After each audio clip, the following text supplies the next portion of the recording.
First tonight, a council at the centre of the child abuse inquiry has admitted to a systemic culture of failure.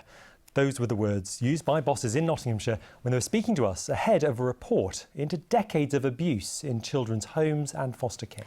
Well, today they have pledged to implement any recommendations from the independent inquiry. Our social affairs correspondent Jeremy Ball reports. Dark secrets hidden for decades, the homes where children were preyed on by adults who'd been paid to protect them. The independent inquiry into child sexual abuse heard horrific accounts from Nottinghamshire's care system.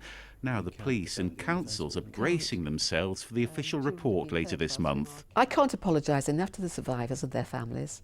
To think children that had been placed in council care were so neglected and abused and just not listened to, I think it's a very shameful blot on our council. It was just absolutely appalling. It's incredibly shocking that children should be locked up and abused and they have no way of escaping, and when they did run away, nobody bothered to say to them, why did you run away?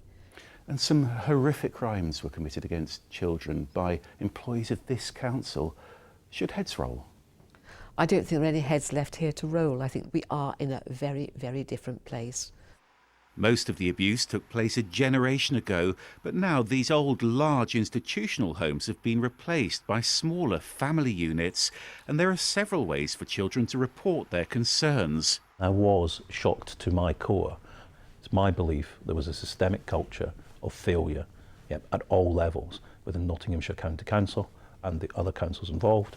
I can never be complacent or confident that we will not have a rogue individual, whether that's a foster carer or a member of staff. What I will assure you is that if that were to happen, we will deal with that in a very different way. But survivors are still fighting for more support and counselling and compensation too. The county and city councils have already paid out over £3 million.